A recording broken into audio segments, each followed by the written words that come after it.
is going to happen next. We're in for serious trouble. The question is, are you prepared for it? And better question is, how do you prepare for it, and how do we get through what's about to happen? Because it's one thing to crash, but can you survive it? Now, I want you to know 25 years ago, what Richard was saying was blasphemous.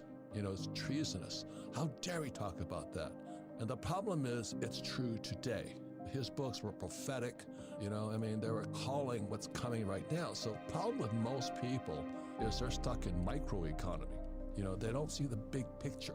And I would estimate 90% of Americans just believe, don't worry, America will bounce back. Happy days are here again. And as a U.S. Marine, we call the people who are stuck in the microeconomy, they got their heads up their asses. They can't even see what's happening in the real world. So I talked to many real estate agents here in Arizona. They said, oh, don't worry, interest rates are going up and all this stuff, but don't worry, Arizona is hot. That's true, because the people are migrating out of California, Chicago, New York, now Florida, they're moving here, So Arizona is good. So on the micro scale, these real estate agents are accurate. They're going, yeah, I don't have to worry, man, I live in Arizona. So that's having your head up your ass as far as I'm concerned, because you can't see the macro. And when you look at the macro, the whole world is collapsing around it. And it's going to be good for Arizona, maybe because people will move here and all this stuff. Let's say that China whacks Taiwan. Well, that's good for me in Hawaii, because all those Taiwanese will move to either California, Arizona, or Hawaii. So that's micro and macro. So let me give you the definition of micro is, you got your head up your ass. You better stand around and take a look at what's going on. Richard has been to our events and he's taught, and people always get blown away because they find out how micro they are. So my friend, you've been calling this for a long time. The dollar is in crisis, isn't it? Well, so our economic system is in crisis, and I'm really worried now that we're on the verge of a serious economic crisis that could see the destruction of trillions of dollars of additional wealth before this thing is over. Give me a break. Are we corrupt or what? Has it been corrupted? Capitalism, in my view, became corrupted at the fundamental level when we stopped backing dollars with gold. Yes. And to make a long story short, this unleashed an explosion of credit. Credit absolutely exploded. Total credit or total debt in the United States grew from $1 trillion when I was 3 years old in 1964 to $91 trillion now. From $1 to $91 trillion in my lifetime. And during that process, that created a great deal of wealth, a great deal of economic growth in the United States and all around the world. But our economy became addicted to credit growth. Our economy must have credit growth to stay out of crisis. And now credit is contracting when you adjust it for inflation. So this is a very serious problem for our economic system, which I call creditism rather than capitalism, since it's driven by credit growth. I want you to pull your head out of your butt and take a look at the world, because Richard sits in Thailand. He's an American. He sits out there and he can see the world, but Americans can't see past their house. Micro is this: you pumping gas into your leased SUV and you're going, why is the price of oil going up? That's micro. They can't see it. But inflation, I'm afraid, is systemic now. And a lot of it is because what Richard's talking about is creditism. They just print so much money. Instead of solving the problems, they print money. And now it's going to backfire on everybody. Nord Stream 2, they torpedoed the pipeline. You have the war in the Ukraine. The English pound crashed. Japan's yen is in serious trouble. And I guess North Korea fired some rocket at the Japanese. You have inflation being systemic, and you have the BRICS. BRICS, Brazil, Russia, India, China, South Africa. You want to take anyone on? First of all, what happened to the English pound? Because that's with the gilts and all that other stuff. Gilts is a government bond or something like that from England. Right. That was the second blow we've experienced in the last 2 weeks.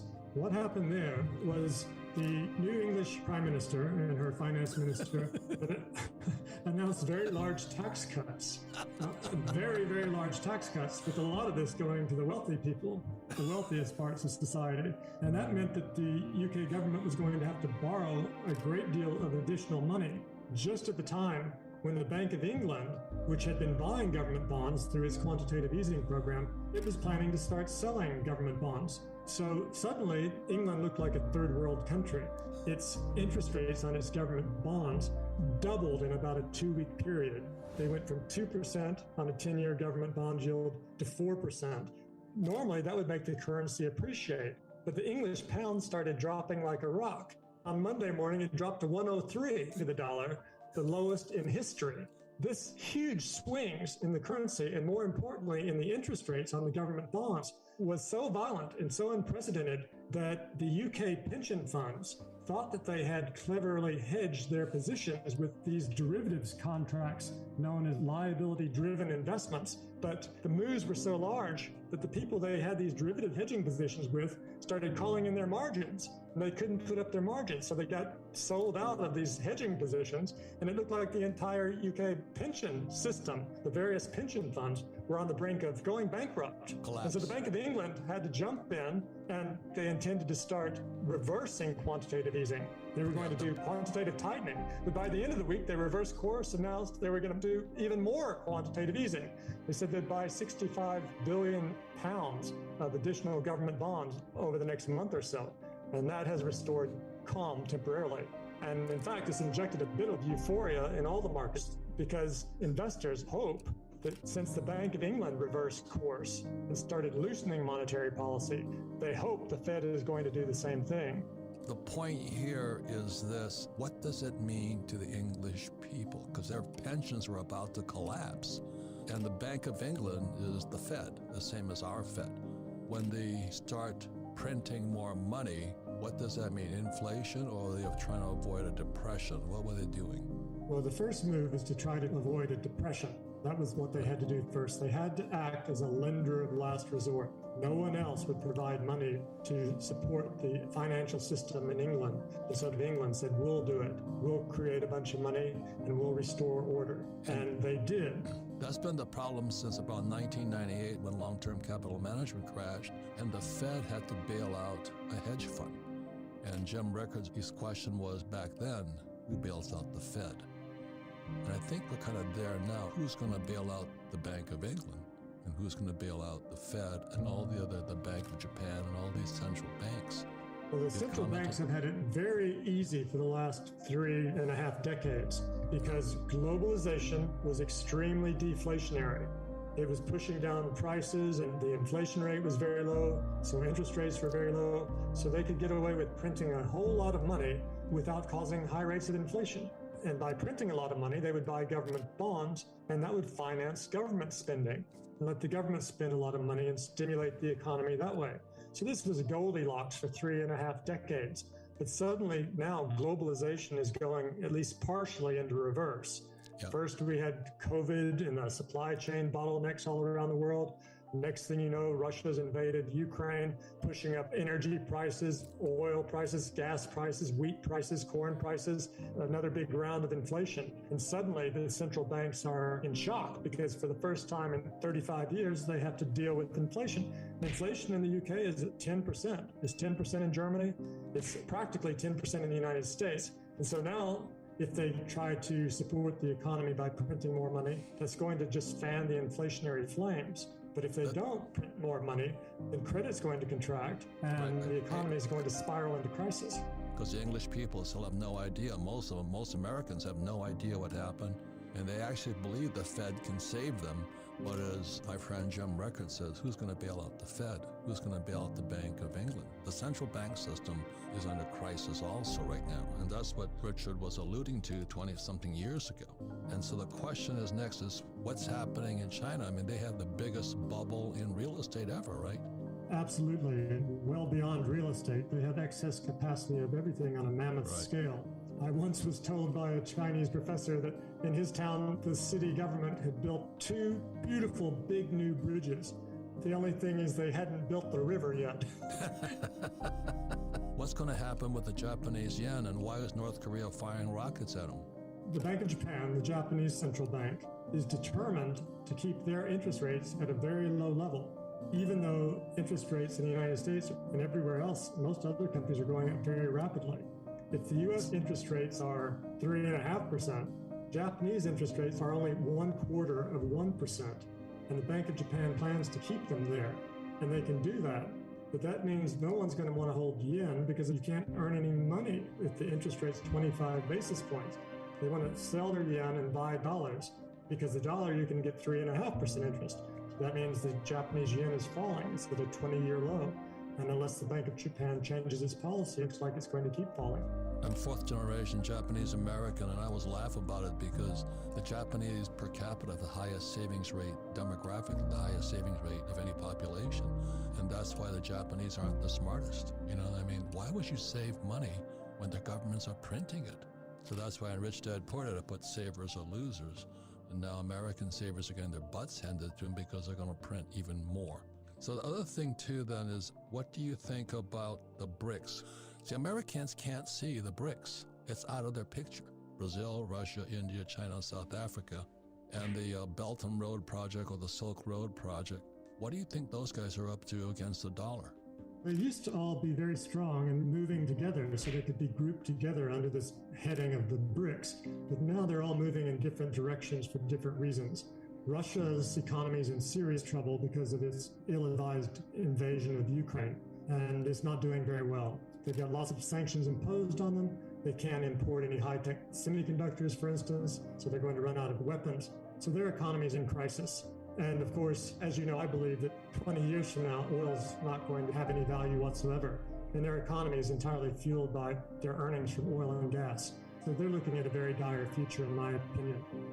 China, they have the biggest bubble in history since they have a totalitarian government that make the banks continue lending and continuing to invest. Their bubble will probably not collapse into any kind of Great Depression, but it's not at all inconceivable that they'll just stop growing the way Japan stopped growing 20 years ago. And that'll be a huge change for the world because China's growth has driven the global economy since 2008 when the US stopped playing that role. And so no growth in China is a very big deal. India has better prospects because it's a little more friendly with the United States, and a lot of companies now realize that they'd probably better move their factories out of China, which the United States is becoming increasingly hostile toward, and move it somewhere safer with a lot of low-cost labor like India. Its prospects are the best among the BRICS, in my opinion. And let me give one more point out there. For all you guys who are working from home right now, your job replacement lives in India today. Because if you can come in via the computer and you don't need to go to the office because you don't want to go to the office like many workers don't, then guys like me are going to say, well, why don't I just hire somebody in India? Because that's what technology is doing. The problem with most people, and I see it every day, micro means that you got your head up your butt and you can't see anything outside of your neighborhood or your gas pump. What's going on throughout the world? People cannot see it because it's out of sight. If you're prepared for what's about to happen or what is happening today, it's good news. But if you're not prepared, you're going to get your butt handed to you. The reason this is important, because we're crashing, like it or not. You know, I'm a Marine pilot. I went down 3 times. And the question is not if you're going to crash. The question is, will you survive the crash? And that's what I love about the Marine Corps. We practice crashing every single day. And so when the 3 times it happened in Vietnam, we survived. So today, you know, I'm making more money hand over fist, but unfortunately the rest of the world's going broke. You know, like I went to school, my background is oil. I drive oil tankers for Standard Oil. And so today I own oil wells. I don't own oil stocks. And when Biden cut off the Keystone XL pipeline, the first act he did was an act of sabotage, but Biden did, in my opinion. I was selling oil at $30 a barrel. Immediately when he cut that off, it went to $130 a barrel. Meanwhile, the middle class and poor got poorer, and guys like me got richer. And that's what I mean about Rich Dad's prophecy. If you prepare, you'll come out okay. But you got your micro watch and you got your head up your butt thinking, oh, the Fed's going to save me. America's the greatest. I don't have to worry. I got a pension. I got a 401k. I'll take laps around the rosary beads tonight. So just as Biden cut off the Keystone XL pipeline, which ran from Canada to America, recently the Nord Stream 2, the pipeline running out of Russia, was torpedoed, was bombed, and was in 200 feet of water. I mean, the charge to blow that thing up, I mean, God, you know, I'm a Marine, I fought and all this stuff, but I wouldn't know how to blow up a pipeline. You know what I mean? That is really, really big. But the question is, what does it mean? What's the significance, like Biden cutting off the Keystone XL pipeline in America, which is an act of treason in my opinion, and then the Nord Stream 2 pipeline gets demolished intentionally. And it's Russia's major source of income is exporting power or energy. There's no hard evidence about who did it, so this is purely speculation on my part. But if I had to guess, I believe that Russia blew them up. It was not just Nord Stream 2, which hasn't begun operating yet. It was also Nord Stream 1. Both of them got blown up the same day, nearly the same time. Nord Stream 2 hadn't started pumping any gas yet, but Nord Stream 1 had been pumping gas for a very long time, until recently. Recently, Putin stopped all the gas going through Nord Stream 1. So there was no gas going to Europe from Russia through Nord Stream 1 or Nord Stream 2. And the day that they blew up was the day or the day before that a new pipeline opened between Norway and Germany that's going to supply a great deal of gas from Norway to Europe this winter. And I believe that by blowing up these pipelines, which were doing Russia no good anyway because they weren't pumping any gas anymore, he was sending a signal that he could blow up the Norwegian pipeline to Germany as well. And if he did that, then it will be a very cold winter for the Europeans, and they won't be able to run their factories. And so their economy will have a very severe crisis. So that seems to be the message he was sending. You know, of course, he's also threatening to use nuclear weapons, which is the most frightening statements I've seen coming out of any world leader since I was a child. Right. We're back. I mean, historically, every time there's inflation, despots rise, like Stalin and Hitler and Mao and all those guys rise out of hyperinflation and things like this. If China's in trouble and, Russia hit Ukraine, what are the odds of China going after Taiwan? It's a possibility. It would lead to a war between the United States and China. And at the very least, it would result in an economic calamity in China, because China's trade surplus with the United States, the amount of goods China sells to the U.S. over and above the amount the U.S. sells to China, is more than $1 billion every day, more than $400 billion a year, that they would lose overnight and never to recover if they invade Taiwan. So that's a very big incentive for them not to do it, because unemployment would go up, it would cause social instability, they'd also end up having some of their cities wrecked, and the Communist Party might be overthrown. So that's probably the biggest reason they're not going to do it this decade. Well, talking to real estate agents, they're going, I don't have to worry. Arizona's hot. Well, good, because people are migrating here. But where they're migrating from is another issue, and what's happening to interest rates. This guy, Jay Powell, he has to stop inflation because inflation is not systemic. It means it's now going to keep going. And the more inflation runs, it's like the person standing at the pump, pumping gas into their leased SUV, worried about their job, and the price of oil's going up. They're micro. They cannot see past their butt. Can Powell, Jay Powell, the head of the Fed, U.S. Fed, can he stop inflation? He can if he increases interest rates high enough. And all hell broke out 2 weeks ago when Powell put out the Fed's new projections for how high they would increase interest rates. This was a radical adjustment upward in their projections for how high they're going to increase interest rates just over the next few months. That caused a big sell-off in the stock market. The dollar got a lot stronger. That caused problems for the UK pound, and all hell broke loose in the financial markets. And on top of that, not only are they hiking interest rates, but at the same time, they're reversing quantitative easing. Instead of creating money, they're now destroying $95 billion every month. The U.S. Fed's doing this. That's right. Multiply that times 12 months, and that's going to be $1.1 trillion that don't exist 1 year from now that exist today. That's about 13% of all the dollars.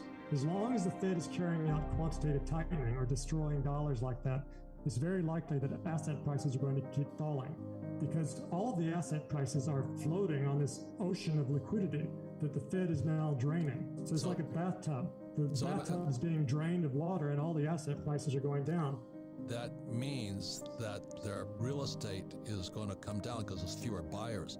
I was at a major bank yesterday. The bank was empty. You know why it was empty? Because they don't need loan officers. The biggest layoffs are coming in the banks right now because banks cannot loan money because people cannot afford to borrow. That was yesterday. all of the asset classes are likely to fall together. In the past, it didn't work like that. Stocks would go up and bonds would go down and vice versa. But today, they all move up and down together because they're all floating on this ocean of liquidity that the Fed is now draining. So as long as the Fed keeps draining liquidity through quantitative tightening, all of the asset classes are likely to fall together. Times like these are not times to make a great deal of money. This might be a good time to start thinking about improving your business, creating your own business, getting into business for yourself, something you can control, building up your own business, and worrying less about speculating in speculative assets in the hope that they'll go higher in the near term, because they're probably going lower. There will be a day when things turn around. Last year, I was very bullish on the stock market because the Fed was creating $120 billion every month and pumping it into the markets. And as long as that carried on, it was clear asset prices would probably keep moving higher. But now the reverse is happening. So it's not at all surprising that the stock markets are down between 20 and 30% so far this year. They probably have significantly further to fall. Property prices are probably going to start falling at a double-digit rate by the middle of next year. And things are not going to turn around for a while. And today they're crashing. And their housing crash, their 401k is probably crashing. If they just stop printing, then things would more or less be level. But they're actually destroying money now. You can say they're unprinting money at the rate of $95 billion a month. And when they do that, they have these bonds that the government has issued. When they mature, the Fed takes the money from the government. Then the government has to get money from somewhere else, from the public. And that reduces the amount of money that exists in the economy. And so with less money, that pushes up interest rates. That makes the bond prices go down and the interest rates, the bond yields go up. So quantitative tightening is another way of tightening monetary policy and pushing up interest rates and making it more expensive for people to borrow and consume or borrow and invest. If I have a bond that was paying 5%, but the new bond is 8%, what does that do for the value of the bond? It pushes it down. Right. Because no one is going to want to own the bond that's yielding 5% if the new bonds they can buy yielding 8%. So it causes the price of the old bond to fall until its equivalent yield also comes into line. If it falls enough, then the yield would be 8% on that bond as well. What Richard is saying is so important is because Wall Street for years has been selling 60-40, 60% equity, 40% bonds, and they're all dropping. You know, it's all dropping right now. And today I own gold mines, silver mines. I own real oil. I don't have oil stocks. I own cattle. I own everything the Fed cannot print. So remember when they say Bank of England and they say the Fed, they're the same things. And the English pound nearly took it. And the reason they have to start printing again, which is causing more inflation for the English people, is that the pensions are going to collapse. The same thing is going to happen to America because it's already happened. People don't know that. So ladies and gentlemen, this is the most dangerous time in world history. But let me give you some bright news. In the Marine Corps, before I went to Vietnam, I was stationed at Camp Pendleton, where we're in advanced weapons, guns and rockets, machine guns and all this stuff. We had to practice crashing 3 times a day. Now, crashing an empty helicopter is different than crashing a helicopter with guns, rockets, machine guns, and ammunition on board. But we practiced, and we practiced, and we practiced. So when it came 3 times in Vietnam, because the odds were, my life expectancy as a Marine pilot, gunship pilot, was 30 days. We didn't live very long. So if we practiced crashing, we had a chance of surviving.